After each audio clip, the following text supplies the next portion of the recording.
Salve, salve, gente boa! Eu sou o professor Euclides, essa é a Escola Teófilos. Bem-vindos ao nosso canal, bem-vindos a mais um Catequese Ponto a Ponto. E o ponto de hoje é o ponto número 81.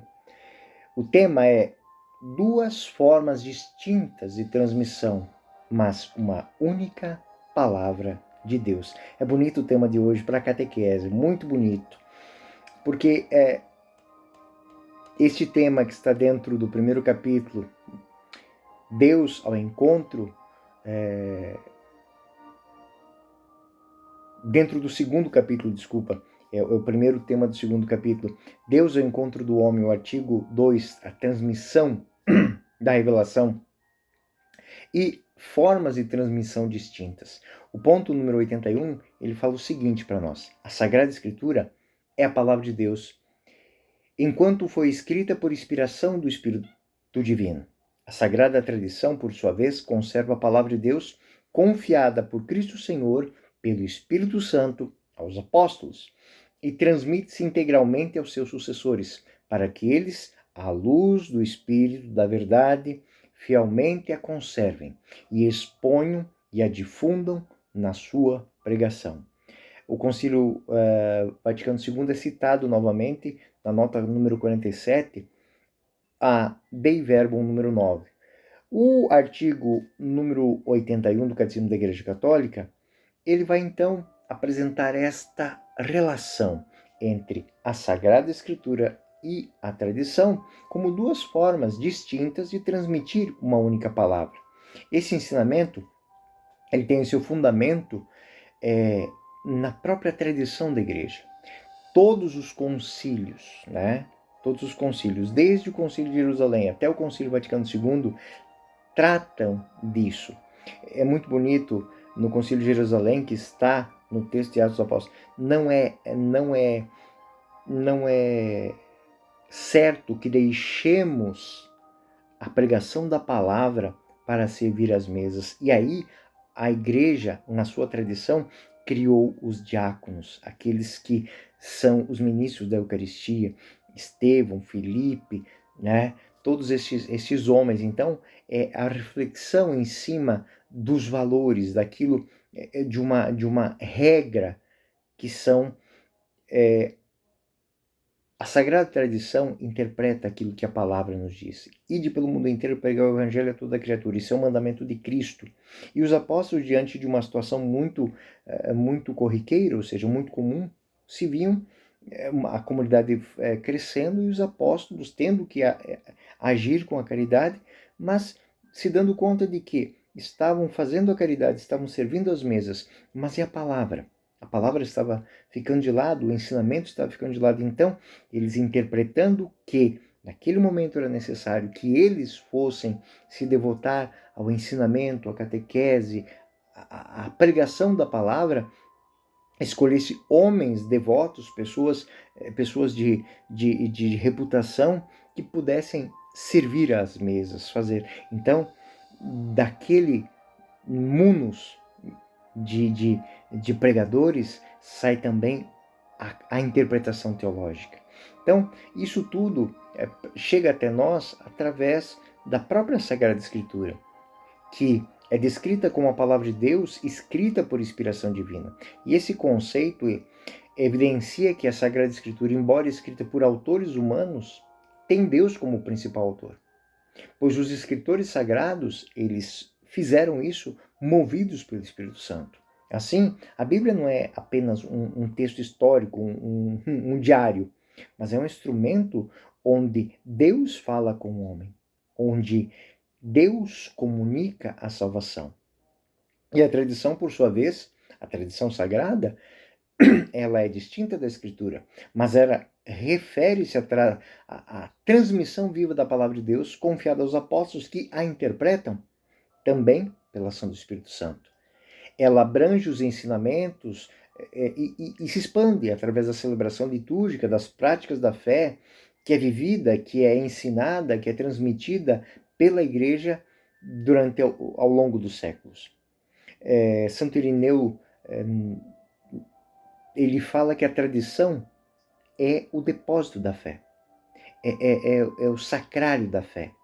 A tradição, ela que foi transmitida aos apóstolos, ela é preservada de geração em geração pela vivência da igreja da palavra de Deus, pela interpretação da igreja da palavra de Deus, pela compreensão da igreja da palavra de Deus.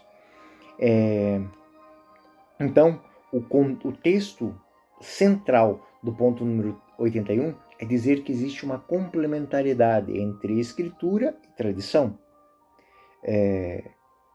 Os documentos, desde o Concílio de Jerusalém até o Concílio Vaticano II, vão mostrar que a escritura e a tradição são ligadas e interligadas.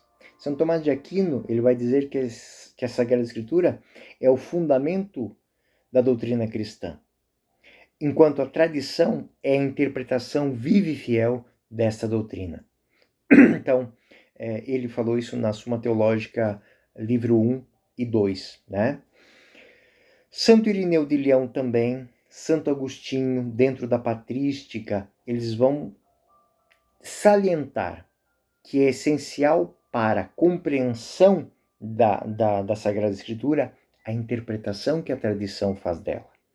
Santo Agostinho, dentro da obra Doutrina Cristiana, enfatiza que a Escritura e a tradição são necessárias para entender a revelação. São Tomás de Aquino, ele fala que, fundamentada na autoridade de Deus, que é revelada, a Escritura e a tradição caminham juntas para que o povo a viva. O Catecismo da Igreja Católica tem, embora eu esteja indo ponto a ponto, eu devo lembrar que, fazendo memória ao ponto 80, ao ponto 80 que vimos, mas do 80 ao 83 vai trabalhar essas dinâmicas, ou seja, vai explicar essas duas formas de transmissão da fé, mas de uma maneira complementar. E aqui, se eu pudesse dar aos senhores catequistas três textos muito bons para entender isso, eu posso dizer 2 Timóteo 3,16, toda a Escritura é inspirada por Deus. 1 Tessalonicenses 2,13, recebestes a palavra de Deus que vos pregamos, não como palavra de homens, mas como ela é, na verdade, palavra de Deus. E 2 Pedro 1, 20 e 21. A profecia da Escritura não provém da interpretação pessoal, mas da inspiração do Espírito Santo. E, podendo deixar alguma coisa, senhores catequistas, também, lembrando que, na celebração eucarística, fundamentada na Escritura, Lucas 22, 19 e 20, e na tradição, ela também preserva não somente as palavras, mas as ações, mas a mistagogia, mas o mistério desde os primeiros séculos. É muito bonito ver a narração nos Atos dos Apóstolos da celebração eucarística e dizer aquilo que celebrávamos lá, celebramos aqui. É a mesma tradição. Outras coisas interessantes, né? Dogmas, né, como o dogma da Imaculada Conceição, embora eles não estejam explicitamente mencionados na Escritura, encontram base na tradição e nas proclamações que o magistério faz. Então, o dogma da Imaculada de 1854, ele tem a fundamentação dele aonde em toda a estruturação do mistério da encarnação. Esses dias alguém me falava assim, o que nós celebramos no Natal? O aniversário de Jesus Cristo? Não. No Natal nós celebramos o mistério da encarnação. Não é um aniversário que estamos celebrando. Nós celebramos o mistério da encarnação. Então, se muita gente fala, não faz parte da tradição nossa celebrar o aniversário de Jesus, não. Não é esta lógica litúrgica celebrada, mas o mistério. Tanto que, nesse período do Advento, nós nos preparamos para compreender, os temas nos levam a compreender o mistério da encarnação, a manifestação, a presença, o anúncio, o sim de Maria, tudo isso para que nós entendamos que o Verbo divino se fez carne e habitou entre nós. Esse é o ponto de partida para o mistério da salvação, paixão, morte e ressurreição, que vamos celebrar depois no período da Quaresma e da Páscoa. Então tudo isso é repercussão que depois vai ter uma solenidade da Imaculada Conceição, que é fruto da celebração de um dogma proclamado pelo magistério.